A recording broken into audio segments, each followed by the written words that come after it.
senior yang ini dalam sejarah kehidupan saya tidak terlupakan karena beliau yang mewarnai bagaimana saya bisa melanjutkan kuliah di Amerika. Selamat datang, selamat pagi Pak Gatot Hari dan tim Mbak dari Semarang. Apa pada pagi ini Direktur Pendidikan Non Reguler ingin mendapatkan wawasan dari Pak Gatot yang sudah memiliki pengalaman sangat banyak terkait dengan bagaimana memberikan pendidikan tapi dengan cara yang inovatif, pendidikan jarak jauh, terus kemudian ini juga sebetulnya berhubungan dengan misinya Bu Rektor, pendidikan sepanjang hayat begitu ya, di luar adanya pendidikan S1, S2, S3 di ITB, yaitu dengan menyelenggarakan pendidikan-pendidikan yang berbasis kepada keterampilan dan praktek, dan juga Pak Gatot tadi menyampaikan juga ini tidak terlepas dari kita sebagai sivitas akademika ITB dan juga alumni begitu ya, untuk bisa kegiatan-kegiatan ini menjadi lebih tumbuh dan berkembang, sehingga tagline-nya Bu Rektor begitu ya,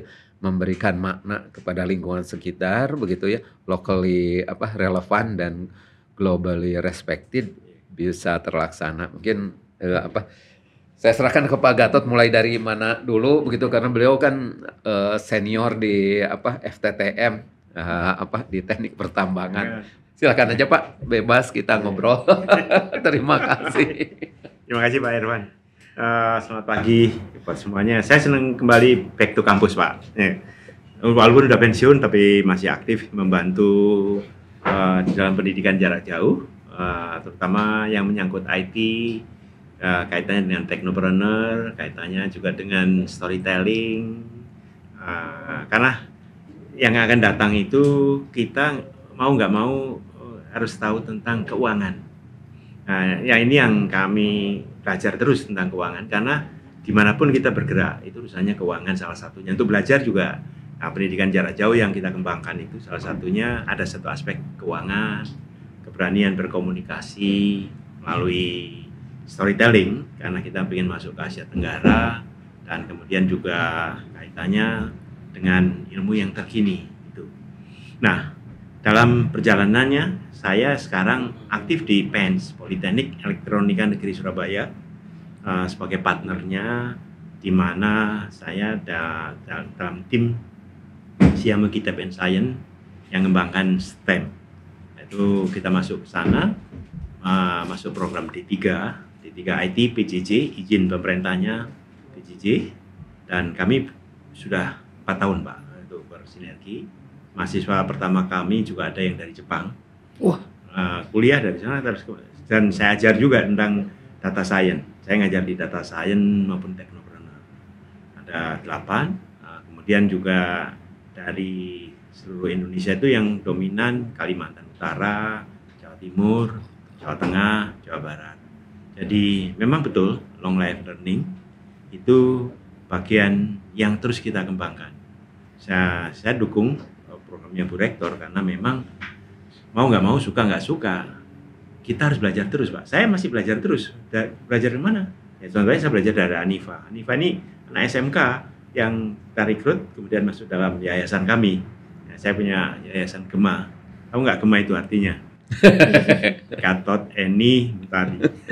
Itu yang dedicate kita terhadap pendidikan dari keluarga gitu. Salah satunya yang menyponsori anak-anak yang nggak mampu, kita rekrut, kita sekolahkan, terus jadiin asisten. Dia ngajari teman-teman yang lain, teman sebayanya gitu. Jadi sampai saat ini sudah lebih dari 400-an yang kita coba ajar dan sebagainya. Yang terbaik kita rekrut, terus kemudian kita minta ngajar lagi kepada teman-temannya. Contohnya ini, dia ngajar asistenku di teknopreneur itu. Jadi memonitor tiap minggu omsetnya anak-anak itu yang rajin. Yang nggak rajin ya kelihatan. Jadi ditargetkan ya Pak ya? Ditarget. Ya, jadi targetnya sebelum kuliah sama kami itu berapa targetmu? 1 juta per semester nggak apa-apa. Kalau kamu lebih dari 2,5 juta dapat sertifikat dari Xiaomi Kitab and Science level 1 gitu kan. Level 2 5 juta, dan terakhir level 8 250 juta. Waduh. Tapi surprise saya anak Ciamis Pak, omsetnya itu 800-an ya. Iya betul. Sampai 800 juta dia. 800 juta. Nah, benar tuh. Itu banyak anak-anak itu yang bisa kita temukan terus kita dorong. Kamu kembangin terus bisnismu. Dan itu anak-anak SMK kelas 11 dan kelas 12. Nah, kita terus kembangkan namanya Golden Ticket. Golden Ticket itu adalah anak kelas 11 dan 12 SMA dan SMK boleh mengambil 1 atau 2 atau 3 atau 4 mata kuliah dari PENS. Dengan target juga, Pak? Kalau itu dengan target. Kalau teknopreneur target. Namanya kreativitas mahasiswa 1. Tapi kalau non teknis istilahnya yang siswa SMA ini aku ajari ini kaitannya dengan IT. IT itu data science, metaverse, kemudian front end, back end, dan sesuai dengan kebutuhan industri apa sih? Nah, itu kita ajari. Tapi buat mereka Spartan akan terseleksi. Yang bagus-bagus, yang biasa ya nggak bisa nerusin, ya nggak apa-apa kan, pendidikan kan gitu kan. Jadi yang bagus terseleksi, terus kemudian kita rekrut, kita tempatkan pada sekolah, perusahaan, dan bahkan yang kita lagi nyiapkan ke Thailand gitu kan. Anak-anak itu, yang anak-anak SMA, SMK itu dalam 2 tahun terakhir ada lebih dari 50-an yang kita perjalankan ke Thailand. Nah ini nanti tanggal 15 sampai tanggal 30 ada sekitar 17 lagi siswa SMK dan mahasiswanya ada 9, mahasiswa PENS yang jarak jauh, sama gurunya ada 6. Itu kita kembangkan sinergi antara Indonesia dan Thailand untuk yang batch ke-5. Tiap tahun kita 2 angkatan kita berangkatkan supaya anak-anak yang saya bilang kemampuannya terbatas itu bisa melihat dunia luar. Istilahnya bisa piknik. Sama gurunya bisa piknik untuk lihat dunia luar gitu loh Mas. Itu Pak. Kalau kan Pak Gatot ini malah melintang di Siameo dulu Pak. Betul. Gimana Pak bisa cerita dan hubungannya dengan aktivitas yang sekarang dan mungkin bagi kami peluang untuk pengembangan pendidikan non gelar dan sertifikasi keprofesian ini Pak? Ya gini Mas, saya 7 tahun ngurusi Siameo Simolek. Itu sejak tahun 2008 sampai 2015. Itu di Jakarta, di Komplek UT. Dia ngurusi memang pendidikan jarak jauh di Asia Tenggara. Satu center yang ditugasi oleh Indonesia untuk melayani 11 negara dalam pengembangan pendidikan jarak jauh. Baik itu konten, baik itu sistem IT, kemudian networking, gitu. Kemudian tugaskan lagi menjadi direktur di Siameo Sekretariat di Bangkok. Itu membawai 26 Siameo Center se-Asia Tenggara. Itu salah satu tugasnya nyambungin semua network itu. Masing-masing Siameo punya tugas bidangnya gitu. Indonesia ada 7, Malaysia ada 3, Thailand ada 5, Brunei 1, Laos 1, Kamboja 1, Myanmar 1, Filipina 3, contoh.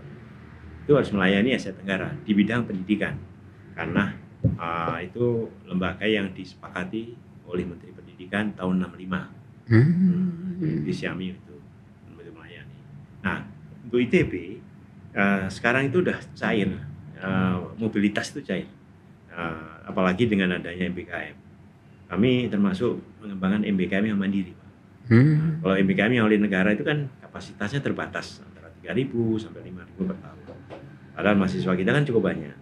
Nah, ini yang terus kita rintis. Tapi rintisan kami mensinergikan Siameo Center yang di Bandung, Siameo Kitab and Science. Saya di situ sebagai expert. Dulu aku diminta juga untuk mengkoordinasikan 7 Siameo Center. Itu yang aku lakukan. Nah, dengan Siameo Center di Bandung itu, Kitab and Science, terus kita sinergi dengan PENS, Politeknik Elektronika Negeri Surabaya, untuk D3 IT. Dan dengan Unpad, D4, kami bikin kurikulum baru. D4 bisnis perikanan. Di mana sejak semester 1 sampai semester 8 anak itu berbisnis. Dan omsetnya terus kita monitor. Semester 1 misalkan 3 juta atau 1 juta ya. Semester 2-nya harus naik double. Nah, ini terus double aja. Tapi dia bergerak di bidang ikan karena itu anak fakultas perikanan. dan kelautan di Unpad. Sampai sekarang berjalan. Kita lagi eksperimen sampai 3 angkatan. Sampai kita lihat angkatan pertama sudah lulus Agustus ini. Tapi emang sekolah harus dapat uang, tidak harus bayar. Dan yang kita Itu coba, yang susah. yang kita sepakati, anak-anak berbisnis, keuntungannya 10% masuk dekan, dekanat intinya. Itu bagian dari kesepakatan kita. UKT-nya separuhnya, separuh UKT-nya. Dan dia scatter di 7 kota. Dan itu kan dia online. Bisnisnya di Pekanbaru, ada sana di Pekanbaru, di SMK-nya. Kemudian di Banyuwangi, di Situbondo, Tanjung Sari, sini, kemudian Cianjur, gitu kan. Ada lagi Kebumen. Jadi anak itu saya ngajar kewirausahaan sampai yang ke-6, 1 sampai ke-6 sama tim dari Unpad. Targetnya omset supaya anak itu sejak semester 1 sudah bisa tahu tentang atau literasi tentang keuangan, gimana ngatur cash flow, gimana dia tahu rugi, untung. Jadi bukan kewirausahaan adalah itu enggak. Dia harus praktekkan gitu kan. Dan kalau omsetnya di atas 2,5 juta, ya sudah dapat level 1 gitu. Ini ya. Nah, ini contohnya. Kau ceritain sedikit apa yang level-levelnya itu. Kan dia asistenku di Technopreneur contohnya. Dan memang ada rajin dari 10 anak, 3-4 yang rajin gitu kan. Yang lain enggak, dia monitor Anifa ini. Nah, Berarti ini yang rajin. ini banyak rajin bantu saya gitu. Gimana Mbak Anifa? Jadi kalau dalam Technopreneur itu kebetulan saya sudah menjadi instruktur Technopreneur kurang lebih 2 tahun terakhir ini ya. Berarti Sama dengan instruktur termuda. Ya. Nah, terus saat itu sekarang sudah berjalan mungkin sampai dengan batch ke-5 itu kita sudah memiliki kurang lebih 400 peserta yang kita training dan semuanya kita targetkan sesuai dengan level AQRF. Yang mana level AQRF itu terbagi menjadi 8 level. Level pertama itu yang paling rendah, itu minimalnya siswa harus mencapai target 2.500.000. Yang tertinggi level 8 itu 250 juta. Gitu. Nah, awalnya siswa juga merasa ragu ya dengan ditargetkan level-level seperti itu. Mereka tidak yakin dengan dirinya sendiri gitu. Tapi ternyata setelah dijalani banyak juga yang lulus sampai dengan level 5, 6, bahkan level 8 pun juga ada, Pak. Wah, hebat. Iya. Jadi potensi-potensi siswa SMK itu sebenarnya banyak sekali gitu. Cuman guru tidak menyadari hal itu. Tapi itu tidak maksudnya itu apa joki atau gimana gitu ya? Itu yang sesungguhnya atau gimana? Itu hebat sekali ya bisa. Ya. Kita bilang pada mereka di awal, bisnis itu adalah masalah kejujuran. Itu yang bilang, kamu bisa chatting, bisa ngasih silakan, tapi kamu sebenarnya menipu dirimu sendiri. Kita bilang pada awal, ini apa adanya, 0 ya 0, minus ya minus gitu. Dan tulisan di situ. Dan nanti itu sebagai dasar kalau kamu jadi pegawai, saya lagi ngembangkan ini. Dari daftar itu, satu Excel-nya itu, orang kelihatan, dia itu per minggunya penuh nggak? Berarti dia rajin. Tapi kalau ada bolong, kalau saya jadi mau ngerekrut orang, saya nggak mau ambil yang bolong dong. Nah, ini bolong nggak. Berarti kan dia tidak konsisten. Berarti ini creating portofolio sebetulnya. Betul, Ya. Iya, betul itu. Itu yang bisa dilihatin gitu intinya. Nah, ini yang mau kita bawa ke Thailand minggu depan.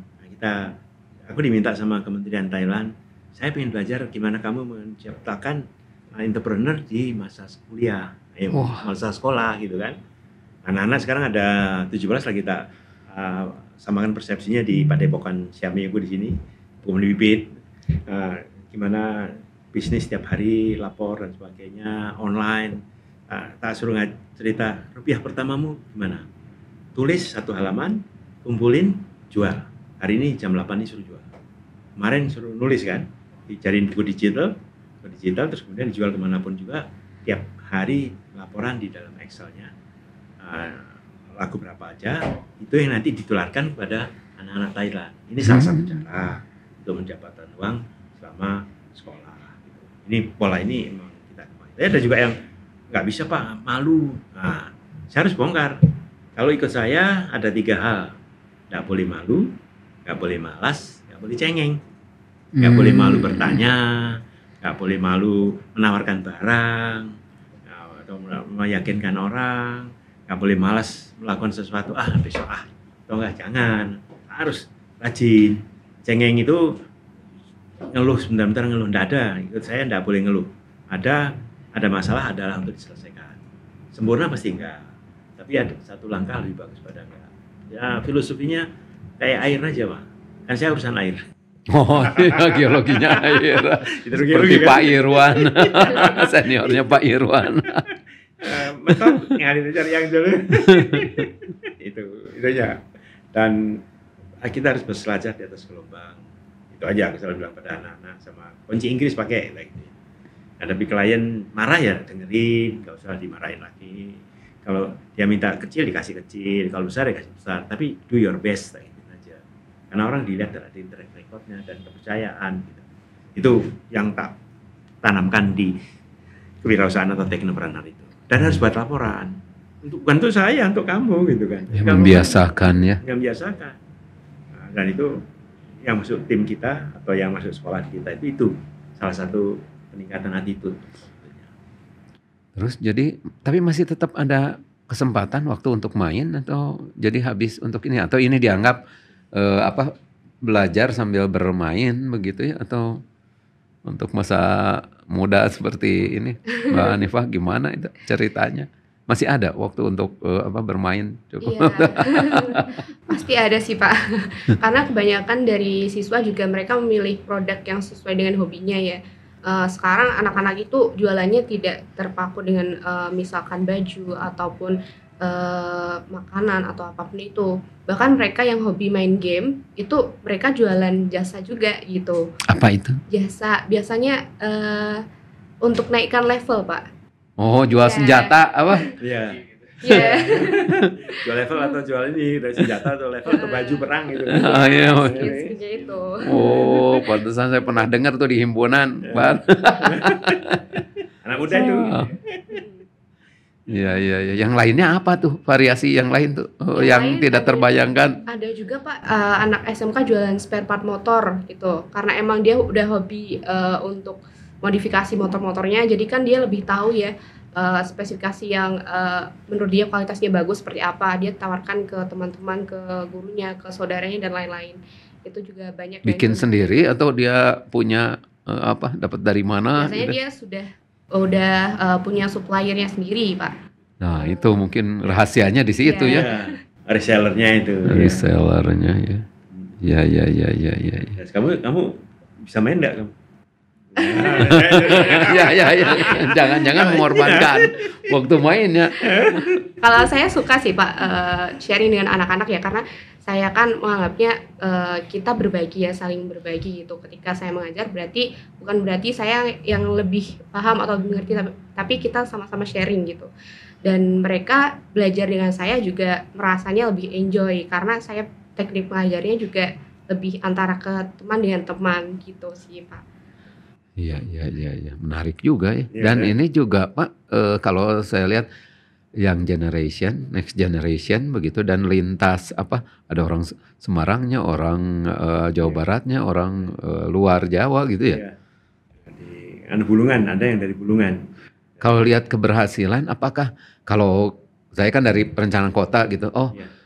Tingkat perkotaan di Jawa itu lebih tinggi daripada luar Jawa. Apakah itu menunjukkan juga, yang dari Jawa akan lebih fight dibandingkan dengan luar Jawa, atau tidak selalu itu tertunjukkan gitu Pak dari ini? Kalau menurut saya memang betul Pak. Jadi spirit of fighting-nya di Jawa itu kan persaingannya keras. Kalau yang saya lihat di Bulungan itu karena memang satu provinsi penduduknya cuma sekitar 700.000 kan sekitar, hingga istilahnya siang hari jam 3, jam 2 itu pulang. Nah itu kan, jadi kan tidak ada pressure. Nah, kalau di Jawa kan belajar aja kadang-kadang malam kan. Di sini itu biasa. Nah, itu memang menyebabkan perbedaan level daripada knowledge-nya mereka. Itu kelihatan. Nah, kemudian kadang-kadang kalau kami kasih tugas yang cepat dan kencang gitu ya, itu mesti mereka minta molor sedikit, tidak apa-apa ya, kita tak sesuaikan dulu supaya dia nggak kaget gitu kan. Biasa dia kecepatan itu cuma 30-40, sekarang tak genjot 80 kan, kendaraannya kan goyang terus gitu kan. Tapi pelan-pelan mereka akhirnya banyak yang bisa memang dikondisikan, kita kondisikan gitu. Dan dibenturi dengan kerjaan karena tugas. Biasanya ya kayak yang contoh, saya akan mengembangkan front end, back end yang untuk IT-nya web teknologi itu kan.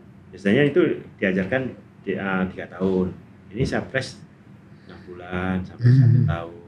Ya, tapi ya dengan masalah-masalah yang ada dibenturin, dia ngerti, kita ajari statistiknya gimana, kalau ini gimana dan sebagainya. Jadi belajar sambil bekerja menghadapi masalah. Walaupun dia bingung pertama kali, nggak ada kaitannya statistik, matematik, nah itu nggak ngerti dia. Kan ya kita rajin menjelaskan ini gini loh, ini gini, kamu harus belajar statistiknya gini, statistiknya regresi linearnya gini, kalau kumpulan begitu dan bukunya ini, cari YouTube.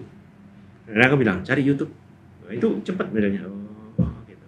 Sehingga saya berdebat dengan kawan-kawan dari dosen dari PENS gitu atau dari yang lain. Kita ajari contohnya front end back end itu 3 tahun atau hampir 4 semester lah. Di sini aku ajari 2 bulan sampai 4 bulan. Nggak mungkin.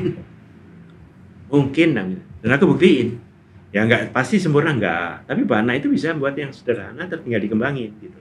Itu yang menyebabkan wah, sesuai dengan himbauan Bu Dirjen Bu Kiki itu kita harus ngajari yang micro learning, micro credential. Jadi apa yang diperlukan oleh industri end user sekarang ajaran cepat, tapi jangan sampai setahun, 2 tahun, 3 tahun. Long life learning itu penting. Jadi saya orang Tambang mau belajar tentang perencanaan kota, aku cuma ambil 1 mata pelajaran aja Mas. Yang lainnya aku udah punya itu. Atau seorang PU atau orang swasta ingin belajar sesuatu, bukalah lembaga pendidikan ini untuk melayani mereka gitu. Dan fleksibel, bisa sore, bisa malam hari. Long life learning kan, itu perlu kita kembangkan bersama dengan PENS, Siamio, kita Science dan Gema. Aku sih mau usul itu. Gitu. Ya kan ini sebetulnya cocok untuk yang mereka berani kompetitif. Tapi kadang di antara kita juga suka ada yang ya itu sifat malas itu, Pak. Yeah. Sifat malas itu. Apakah dengan sistem ini bisa, karena saya pernah membuktikan orang malas ya tetap aja dia malas dengan berbagai macam situasi juga begitu ya. Nah, apakah dengan cara belajar yang misalnya seperti begini itu ada satu situasi di mana memungkinkan bahwa bisa berubah, dia malasnya transformasi jadi yang lebih entrepreneurial, lebih leadershipnya muncul, storytellingnya jadi bisa gitu. Mungkin ada pengalaman Pak Gatot. Pengalaman saya tentang storytelling Pak. Storytelling itu anak SMK, SMA itu nggak semua pandai bicara bahasa Inggris ya. Oh jadi langsung dalam bahasa Inggris? Enggak, saya melatihnya storytelling dalam bahasa Inggris gitu kan salah satunya. Itu tanya sederhana aja, kamu bisa ini enggak? Jelaskan nama kamu, keluarga dan sebagainya.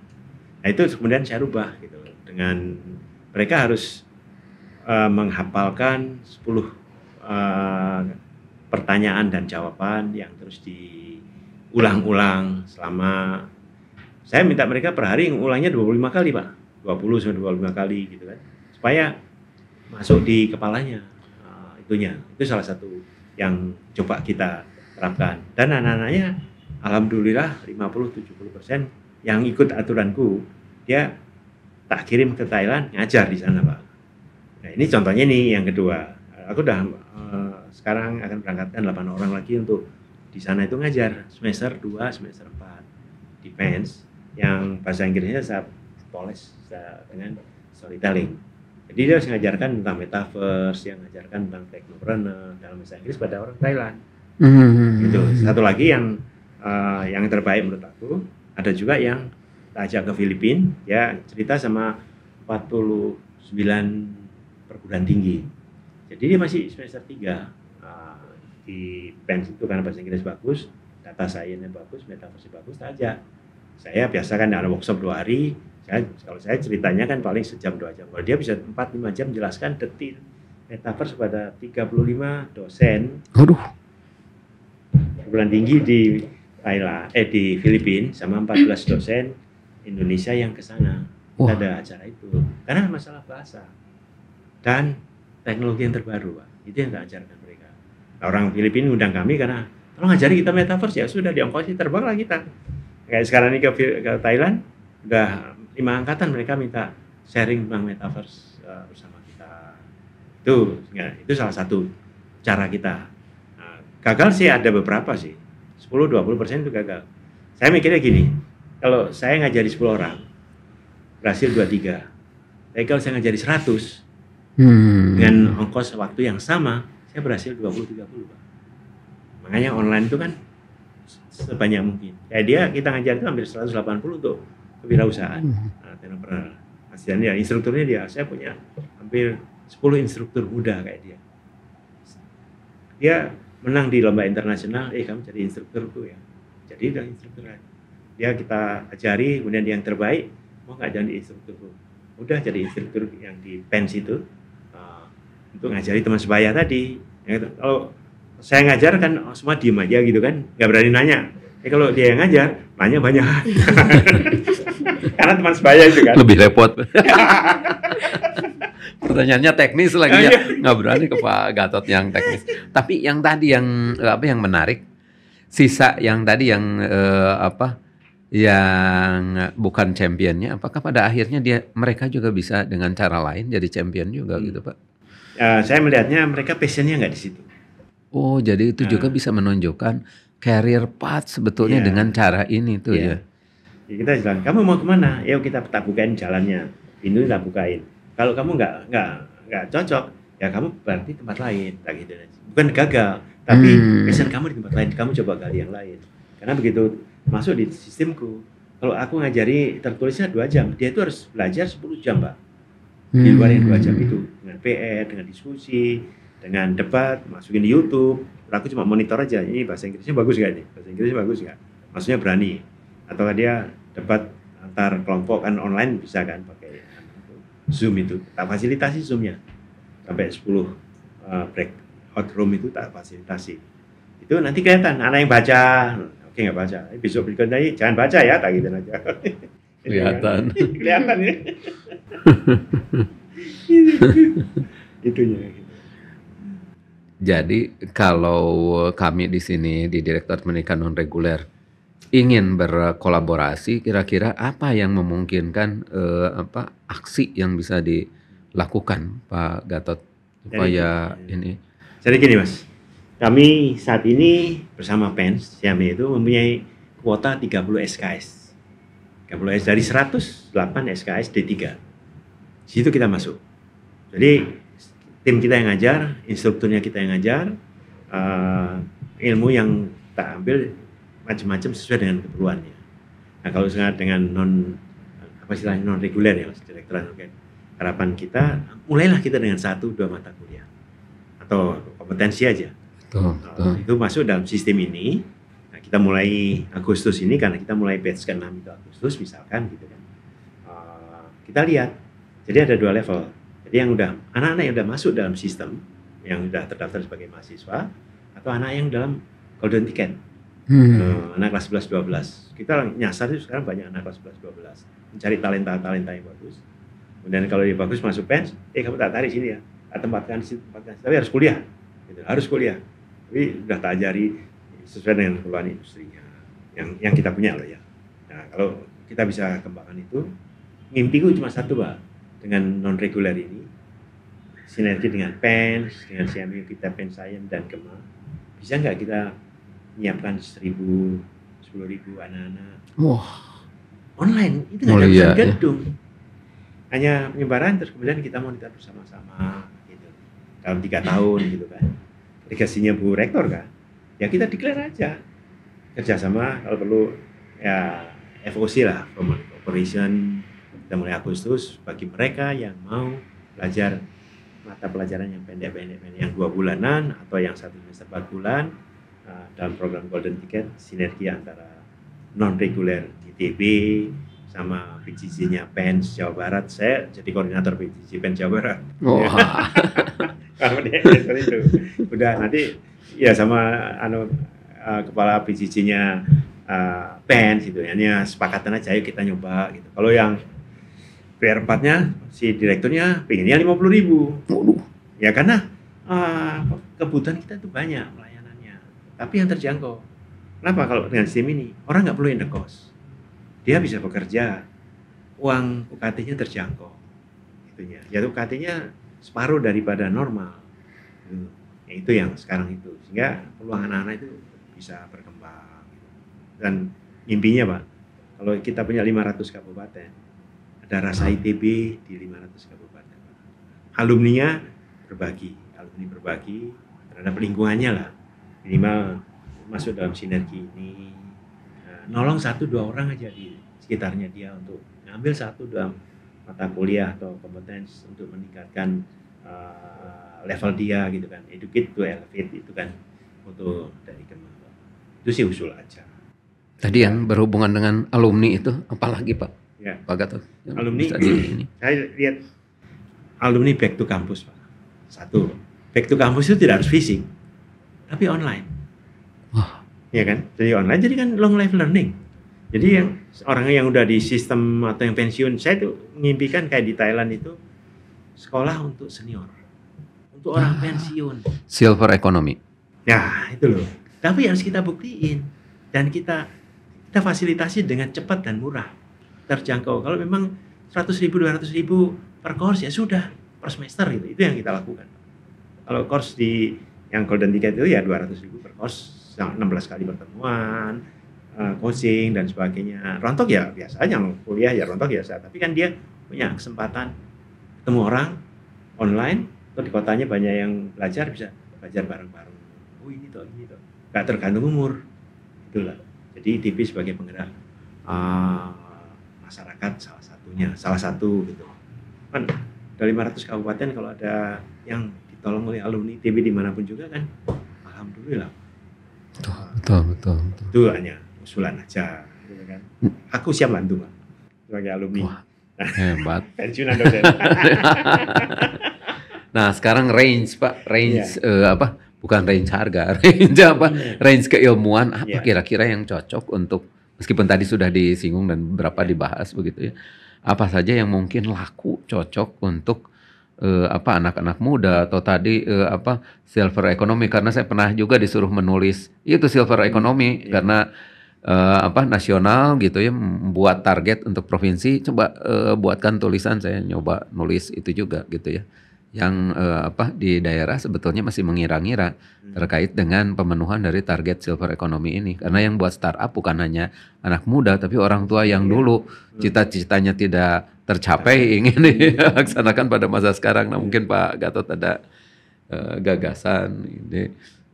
Salah satu yang mungkin Pak, karena teman-temanku yang alumni itu kan dia kadang-kadang bercerita, Tot aku cari ada aktivitas saja, saya nggak perlu duit, tapi aktivitas tapi yang aku bisa berbayar, misalnya ringan dan sebagainya, aku bisa kumpul, tidak hanya di WA saja kan, sekarang kan reuninya ramai di WA aja kan. Nah sekarang fisik, karena ketemuan fisik dan diskusi, tapi ada yang naungi Mas, yang naungi ITB atau join program non reguler ini sama PEN sama Siamio. Itu kalau dengan Siamio, alumni kita yang ada di Asia Tenggara itu bisa masuk, kan ada di mana-mana kan, atau di luar Asia ya, itu bisa ikut nyumbang, bercerita dari diaspora yang ada di Thailand, di Amerika, di Eropa, dia bisa cerita sejam aja. Kalau dulu idenya itu wakaf 2 jam. Wakaf kan waktu 2 jam. Ceritain apa yang itu, nanti kita rekam masukin ke YouTube, link YouTube-nya. Kemudian kalau kamu bisa nulis, tulislah. Aku punya platform yang tak tunjukin kan, Gbook itu. Itu karangan anak-anak, kamu tak ajari tulisan, karena kamu nanti akan jadi guru atau instruktur. Instruktur modalnya buku yang kamu tulis, yang kamu ngerti. Walaupun separuh, walaupun seperempat, tidak masalah. Tapi keberanian berbicara, menjelaskan, storytelling-nya, itu bagian dari yang harus terus kembangkan. Itu sih menurut saya. Jadi senior citizen, ayo kita mulai. Keragaman ininya Pak, ilmu tadi yang adaptif, yang mungkin sekarang juga yang penting juga untuk ke depan. Nah itu mungkin ada. Kalau saya, karena aku di bidang IT ya, aku senang masuknya di data science sama artificial intelligence. Jadi sekarang saya lagi riset dengan beberapa kecil, ya, didukung oleh menantuku di Amerika, yang dia kerja di perusahaan HP. Pak, yang akan datang itu salah satu trennya itu data science sama AI yang terus berkembang dengan cepat. dan tolong cari anak Indonesia sebanyak mungkin yang bisa dikirim ke Amerika atau kerja dari Indonesia untuk perusahaan di Amerika. Itu. Dan aku udah buktikan ada angkatan 1 tahun di angkatan dia itu yang itu kerjanya di sini. Dulu padepokan di sini kan. Nah, sekarang gajinya lebih tinggi dari saya gajinya. Tapi kerjanya di sini. Nah, bosnya di Amerika. Karena bahasa, Mas. Itu. Jadi anak muda itu aku sih feelingnya ada bahasa yang harus dikuatin. Berarti kita bukain pintunya. Berbuat lomba. Kalau yang senior ya untuk kesehatan salah satunya bercocok tanam, manfaatin lahan di rumah. Tapi kan harus belajar dari mana. YouTube sudah banyak, TikTok sudah banyak. Tapi teman bisa berdiskusi, berkumpul di suatu tempat tuh harus ada yang fasilitasi, Mas. Oh ya kamu angkatan berapa? Ini kalau kita ketemu, kamu ya namanya siapa lupa gitu kan? Oh, angkatan sekian, angkatan sekian. Tapi kan ada di tiap kota itu ada tempat anak-anak itu kumpul. Kami siapin di SMK. Aku punya network SMK. Aku bisa cari ini, ayo kita kumpul. Kan saya banyak nyekolin guru-guru SMK di ITB dulu kan. 10 angkatan yang S2, 10 angkatan yang D4. Itu mereka itu network. Kita itu lupa menjaga network. Itulah, network itu potensi yang luar biasa. Yang akan datang itu network. Kerjaan apapun muncul karena network, Mas. Di sana perlu apa, sini perlu apa. Nah, senior-senior kita itu bisa disatukan. Kalau di Jerman namanya senior expert service. Senior-senior dikumpulin memang oleh satu perusahaan. Mereka kalau di luar Jerman bayar tiketnya aja, tapi sana tanggung makan dan sebagainya. Nah kayak gitu itu kan ITB bisa memfasilitasi non reguler kan. Alumni banyak. Siapa yang mau menyumbangkan waktunya di sisa hidupnya untuk masyarakat? Tapi masyarakat hanya nyediain tiket pulang pergi atau sponsor pulang pergi, di sana ngajari apa, tapi nginepnya makannya ditanggung. Itu udah sesuatu buat alumni itu untuk bisa bergerak supaya mobilitasnya tinggi. Kalau orang mobilitas tinggi itu kan tidak cepat pikun, Mas. Sehat, karena harus jalan kan, terus harus mikir kan, apa yang ngajarin. Saya paling cerita, terus lapangan itu juga belajar. Saya belajar banyak di lapangan. Oh gini, terus tarangkum. Oh gini terus cerita begini, cerita ini. Saya bisa cerita tentang kambing sekarang. Saya bisa cerita tentang ikan. Saya bisa cerita tentang metaverse. Karena saya belajar terus. Walaupun kulitnya ya. Tapi untuk meyakinkan teman-teman yang senior, ini loh gini, ini, buktinya ini, contohnya ini. Itu bisa dilakukan. Benar dengan sinergi long life learning buat senior. Ayo kita mulai. Itu usul aja. Gitu, Pak Iwan. Betul. Ya, kalau anak muda tanya dia. Gimana anak muda? Kira-kira yang mendapatkan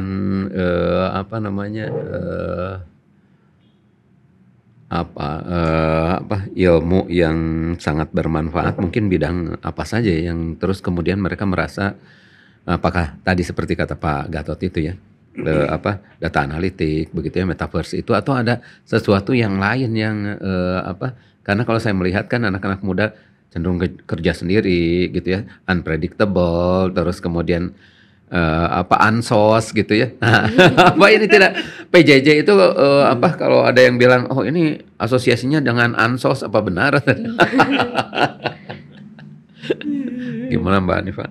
Ya, sebenarnya mungkin pandangan terkait PJJ seperti itu ya Pak, dikhawatirkan nanti tidak bisa berkomunikasi dengan masyarakat luar seperti itu.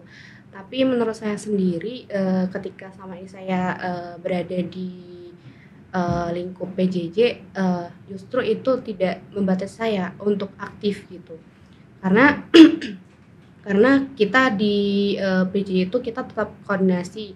Jadi kita misalkan ada waktu untuk Zoom dengan dosen, terus di lain waktu kita Discord bareng-bareng dengan teman-teman. Kita diskusi lagi, belajar apa yang tadi sudah diajarkan dengan dosen, atau ada yang belum mengerti tentang materi itu gitu. Dan kita juga bisa mencari peluang-peluang beasiswa lain ya gitu, termasuk ke luar negeri juga gitu, karena kan untuk PJJ sendiri tidak terbatas waktu belajarnya gitu. Ya, untuk materi sendiri betul tadi yang dikatakan oleh Pak Gatot ya, sekarang lagi trennya terkait AI dan juga data science. Dan sekarang juga anak-anak lebih suka mencari kerjaan yang virtual gitu. Karena dari rumah saja, terus dengan waktu yang fleksibel, mereka bisa mendapatkan gaji yang lebih besar, gaji dolar seperti itu. Heeh. Sekarang juga lagi tren terkait virtual assistant kayak gitu, Pak. Iya, saya juga dengar dari mahasiswa, bukan hanya mahasiswa S1 ya, mahasiswa S2 ada yang sudah mempraktekkan gitu. Tapi ketika cerita terkait dengan planning, terus kemudian identitas, ini tempat kita tinggal, maksudnya itu ya, kota, wilayah kita. Pas satu ketika orang-orang yang kompetitif ini akan pindah sebetulnya ke negara-negara yang lebih kompetitif juga begitu ya. Hanya fisiknya saja mereka yang tinggal di sini gitu, atau mungkin fisiknya juga sudah mulai pindah ke sana. Itu yang mungkin konsekuensi bila ekosistem kita tidak support terhadap itu mungkin ya. Nah, gimana lagi itu berarti tantangan berikutnya ya. Tapi menurut saya enggak juga sih. Tantangan betul. Tapi kalau banyak anak Indonesia yang bekerja di Indonesia tapi gajinya dolar, kan duit masuk, Mas. Itulah yang kan diharapkan. Jangan pergi tapi bawalah pekerjaan sebanyak-banyaknya ke kita ya. Tapi anak itu harus diperjalankan dulu keluar dari networknya. Betul. Dan balik ke sini lagi dia udah punya network. Karena masalah kepercayaan dan konsistensi bahwa dia tepat waktu enggak, sesuai dengan standarnya tinggi enggak. Itu memang perlu dibina. Ya kayak sekarang ini angkatan kedua yang kita ajarin, sekarang udah dia dapat kontrak dari India. Linknya dari mana? Karena dia ikut lomba internasional data science, Kaggle. Dia selalu ranking 5 besar, 10 besar. Masuk di LinkedIn-nya itu, masuk tuh ditanya sama orang India, mau nggak kamu ngerjain dataset? Mau, kasih $6 per jam gitu kan. Terpercaya kan? Terus dia dikasih lagi beban lagi. Terus tahun ini ada yang dan orang India itu punya bosnya di California. Ada orang California yang resign, kamu mau nggak ngisi ke situ? Mau, ya sudah. Dia kerjanya di sini, suka jadi. Dulu di situ. Ya, tapi kerjanya di Amerika, terus membawain 5 sampai 7 anak. Teman-temannya direkrut sama dia. Ya gajinya dolar juga, dia dapat dolar, dibagi lagi dolar gitu kan. Aku cuma nanya, jangan lupa kita ya maksudnya. Jadi kamu boleh sini kan, dia bimbingan masih dia mahasiswa D3 masih semester 4. Kan dapatnya dari semester 2 gitu kan. Ya semester 2. Aku minta kamu jadi instruktur ngajari teman-temanmu data science dan AI. Dia sekarang jadi instruktur yang ngajari, fokus untuk itu aja. Tapi betul, itu anak ada 20 anak tak ajarin. Yang lain nggak tahan kan, yang tahan tuh kira-kira 10 orang. Ya sudah 10 orang ini terus tak bina. Itu nanti ngajari lagi di bawahnya. Kayak gitu. Tapi tak suruh ikut Kaggle, tandingan internasional. Aku tinggal nanya, ranking berapa kamu? 1.800 Pak, ya naikin lagi, run lagi kan, pakai Python dan sebagainya. Dipaksa belajar Python itu kan. Masuk lagi, naik lagi. Ada yang terakhir tadi pagi, Pak saya 118 ya udah bagus lah, dari 17.000. Iya kan, itu cara saya didik mereka. Berarti ada semacam standar yang berada pada level internasional, terus kemudian kita berada di mana hanya untuk tahu begitu ya. Setelah itu kita bisa mencari sebetulnya di level itu kita bisa berbuat apa gitu ya. Itu portofolio, Mas. Betul. Portofolio ada tinggal pasaran di LinkedIn kan, dan nanti orang nyari kan, saya tahu ini tanya itu. Dan terus nyambung. Siapin lagi, nyambung lagi, siapin lagi. Kerjaan kan nyiapin SDM yang kamu berubah nasibnya, aku senang. Udah aku bahagia di situ. Iya, betul. Tapi kembali lagi kalau asosiasinya dia sudah malas, nggak mungkin dia bisa itu ya. Mungkin. Wah, itu karena tepat waktu, tepat standar tinggi kerjaannya harus selesai, tapi dengan standar tinggi dan sebagainya itu terjadi interaksinya. Makanya dalam pembelajaran data science atau kamu harus selesai besok, kamu harus jadi, kamu presentasi 2 hari lagi, kamu rerun programnya yang internasional itu bisa minimal 5 kali, kemudian rerun lagi. Kayak ini juga tak suruh itu kan, data science-nya. Ranking berapa? Ranking saya ranking 100. Ya, 102. Berarti dikasih 100. Kayak kelihatan itu kan. Tapi kalau dari obrolan ini Pak Gatot, kan di ITB itu banyak keilmuan begitu ya. Tapi kalau cerita dari ini kok jadi menguncup hanya ke yang berhubungan dengan elektro dan informatika, terus kemudian bisnis dan manajemen.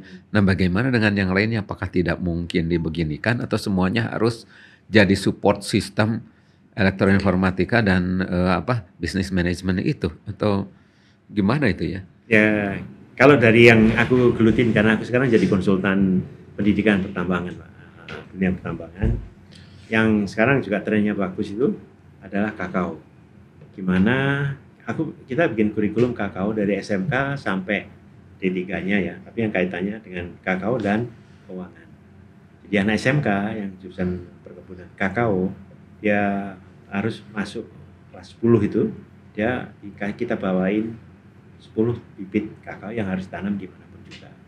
Dan itu diamati terus perkembangannya. 18 bulan berbuah, panen, ditawarkan. Nah, terus naik terus ke atas itunya. Itu salah satu peluang. Jadi dari perkebunan ya. Yang kedua itu yang kaitannya dengan atsiri. Minyak atsiri. Itu peluangnya besar, Pak. Atau minyak kayu putih. Lahan berapapun juga, kalau daripada ilalang itu disiapin. Jadi untuk yang senior, non regulasinya itu salah satu yang bisa dikembangkan. Kan tidak perlu kemana-mana, tinggal manfaatkan lahan di RT, RW, cuma di desa itu salah satunya. Kemudian ternakan kita lagi berkecimpung dengan kambing, Pak. Kambing itu salah satu mahasiswa D3 IT ku, fokus tugas akhirnya kambing. Salah satu penelitiannya tipe pakan apa yang bisa meningkatkan obesitasnya. Sehingga dalam 3 bulan kita lagi meneliti kemarin dari 8, 5 yang berhasil, 1 yang dalam 3 bulan naik 10 kilo, yang lain 2 kilo, 1 kilo, 2 kilo. Pakannya apa? Nah, itu salah satunya. Itu bisa, itu pakan itu ada.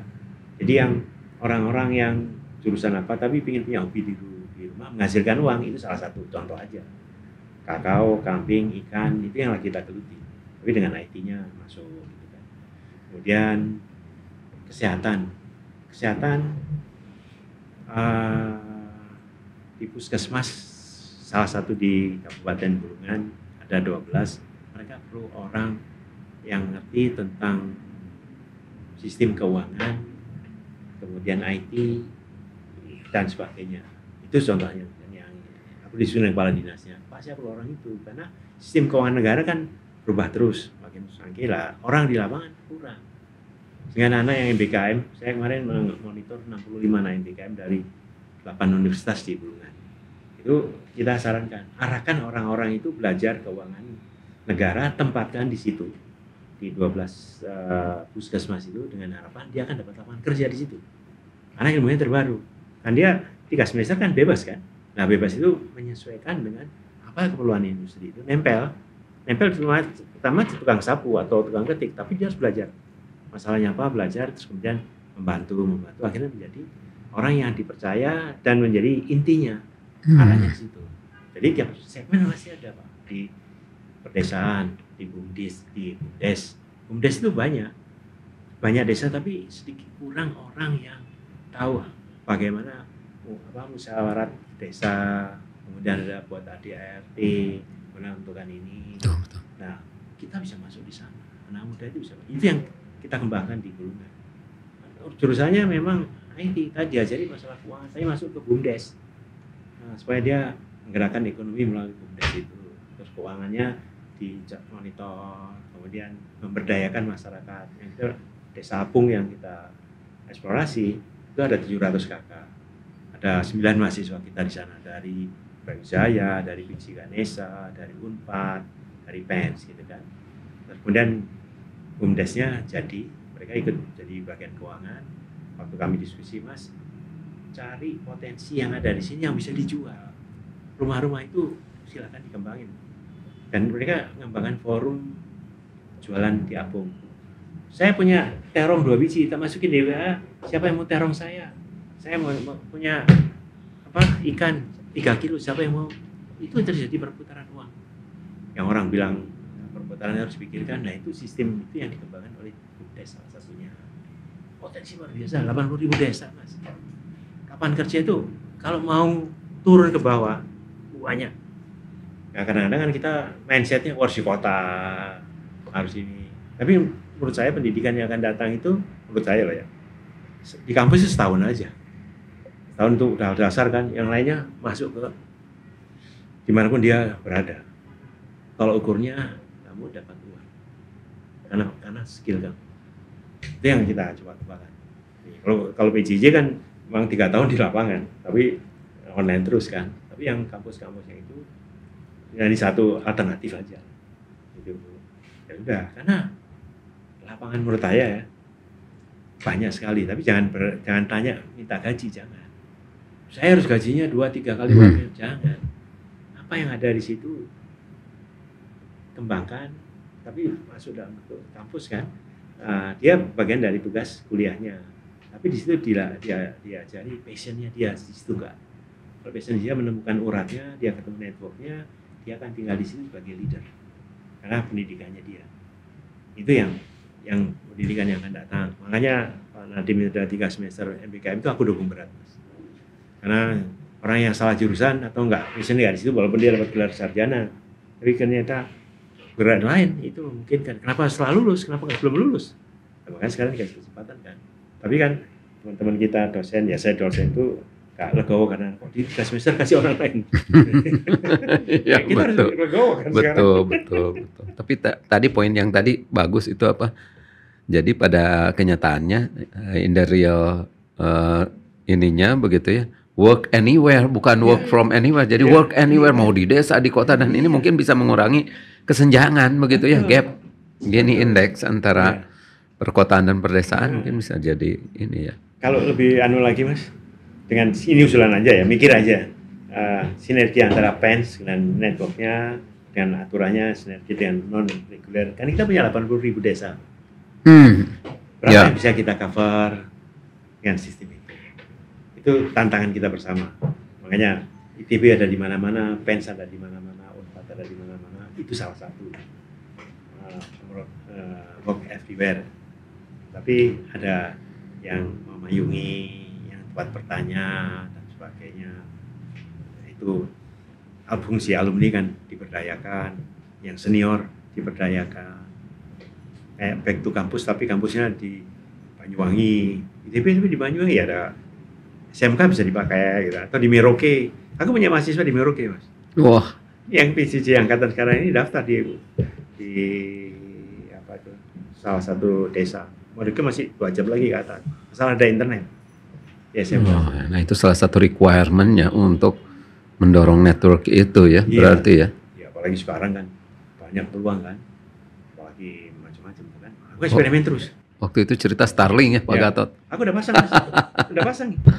Ini pada bukanku eksperimen. Aku tak kembangin untuk menjadi 20, 30, 40 itu. Kita riset terus. Tuh, yang riset ya. Aku ngasih arahan, tapi anak-anak SMK kita masukin pen, amposi, cek ini ya. Kalau untuk 10 berapa kecepatannya, kalau 50 berapa kecepatannya, ini berapa kecepatannya. Terutama untuk pedesaan. Gitu. Nantinya untuk bisa mengurangi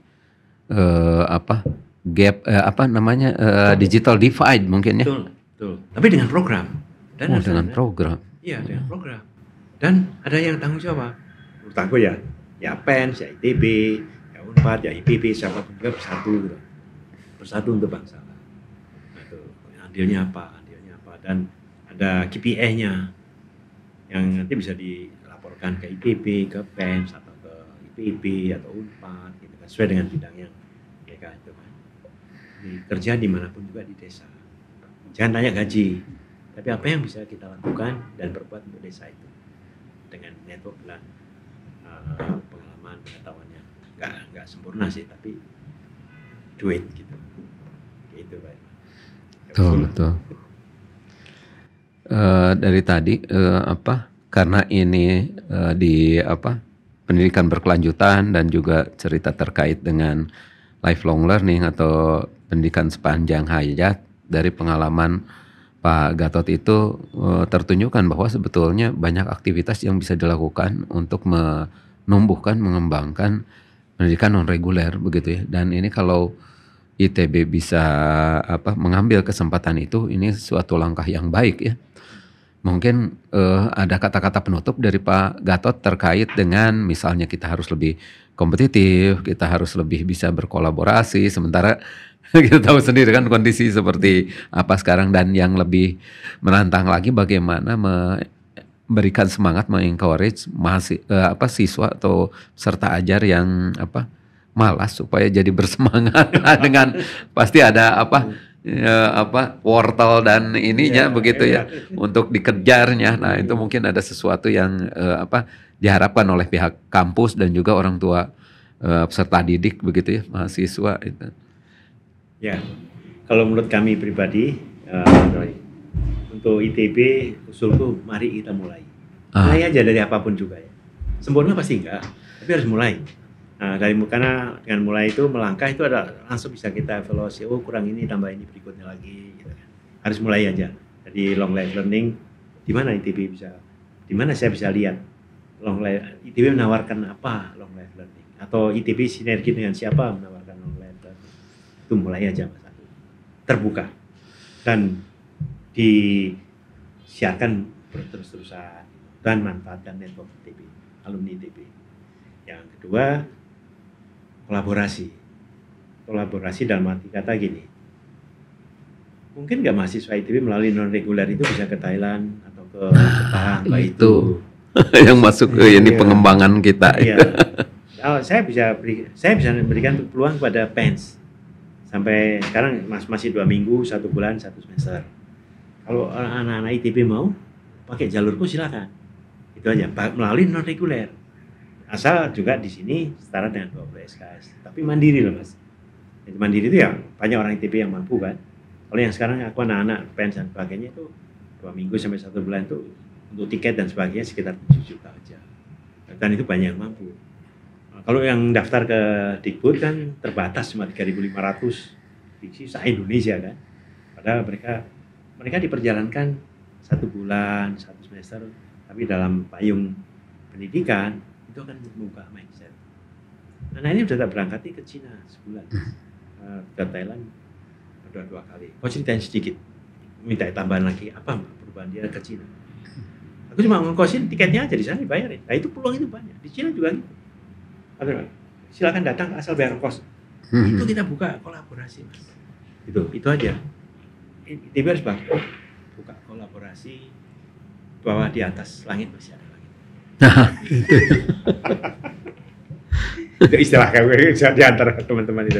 Dengan buka pintu kolaborasi kita akan lebih fleksibel, lebih luas, saling sharing, saling berbagi. Itu yang buat kawan-kawan di TB atau pendidikan tinggi itu yang perlu diperbanyak. Soft skillnya itu diasah, bukan saya ITB 7 tahun Mas. S1. Tapi 3 tahun saya belajar di birokratnya ITB, jadi biro roster. Di rosternya ITB dari anggota, seksi sampai ketua roster. Kemudian aktif di berita-berita ITB, Mawarman. Dan aku belajar di ITB itu, nyari duitnya di sekitar jadi asisten, jadi cari tukang iklan. Itu yang mengajari saya bagaimana saya bisa luas network, punya teman banyak. Gitu. Nah itu berilah mereka kesempatan, ya nggak semuanya ya, siapa yang mau gitu ya. Jadi ini salah satu saran aja, aktif selama mahasiswa, kenal banyak orang antar jurusan, antar kampus, antar negara sekarang, untuk dia menjadi lebih luas masuk kehidupan kan. Itu saran kami, tapi mungkin salah, tapi itu yang harapan pengalamanku ya. Mbak Hanifah ada? Sebagai anak muda kau cerita. Ya, jadi selama pengalaman saya saat ini, mungkin saya memang pernah dikirim Bapak 1 bulan di Cina, di Suzhou, Jiangsu, itu atas program Kemenko Marves. Ya, jadi bisa dibilang menjadi salah satu peserta termuda gitu. Karena yang lain itu sudah peserta lainnya itu ada yang sudah menjadi supervisor, kaprodi, kemudian direktur, semuanya ikut bersama dengan pelatihan yang di Cina itu.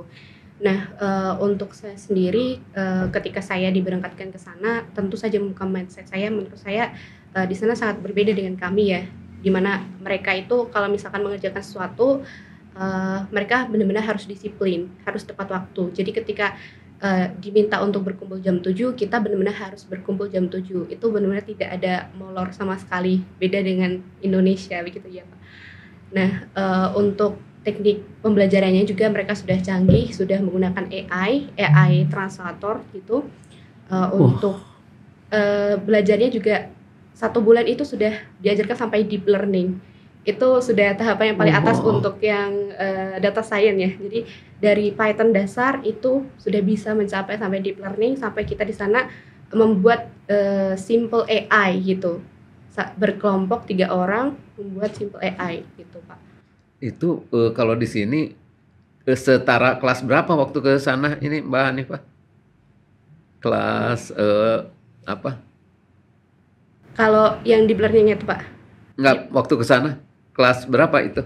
Oh, saya Atau semester berapa? semester Lulus. waktu ikut golden ticket kalau nggak semester 1 Pak. Semester 1? Ya kalau nanti kan dia itu masih kelas 13 kan SMK-nya terus ikut saya 1 tahun kan. Ada bulan Juli ada pengumuman siapa yang mau ikut. Aku dapat informasi dari networkku yang di kementerian sana. Anak-anak mahasiswaku, kamu lihat aja, dengerin ada masuk ada 9 yang tertarik kan. Yang dengerin itu 2. Daftar aja gitu kan. Daftar. Ya dari 369 itu yang ikut banyak kan, tapi yang dikirim kan kuotanya 369. Itu untuk pegawai BUMN dan sebagainya kan. Dia kepanggil, dari ya udah berangkat lah kau. Aku jangan ngekos tiketnya doang. Di sana aja kan. Dan itu pola itu banyak gitu loh. Padahal kalau di sini masih berusaha lulus TPB ya. Pak Gatot tahu sendiri. Dia belum ada. Wah, harus survive dulu, kalau enggak di DO atau mengundurkan diri dari ITB-nya. Nah itulah pengen anak-anak muda yang di kampus itu diperjalankan sedini mungkin sehingga dia gitu. Ya kayak Dian contohnya aja. Ya, itu. Apalagi Mbak? Iya. Satu kalimat yang perlu ditanamkan oleh anak muda menurut saya, kata-kata dari Bapak itu jangan malu, jangan malas, jangan cengeng. Itu kunci dari semuanya. MMC. MC. Kayak tipe mobil MMC. Itu minta doktrin pokoknya kamu harus gitu kalau pasti ada jalannya. Iya, siap. Wah, terima kasih banyak ini Pak Gatot atas waktunya, karena sebentar lagi juga Pak Gatot kan akan ke Thailand, terus kemudian selama beberapa bulan sampai November ya akan ke Amerika ini. Ya. Mbak juga makasih Mbak Hanifah atas perhatiannya, mohon doanya dan dukungan support dari Pak Gatot supaya Direktorat Pendidikan Non-Reguler yang mengelola pendidikan keprofesian, keinsinyuran, dan juga pendidikan berkelanjutan yang memungkinkan perkuliahan non-reguler, non-gelar, ataupun credit earning bisa terus berkembang di bawah tagline-nya Bu Rektor, locally relevant dan globally respected. Terima kasih. Assalamualaikum warahmatullahi wabarakatuh. Terima kasih Pak Gatot dan Mbak Hanifah. Terima kasih Pak. Ya itu. Betul.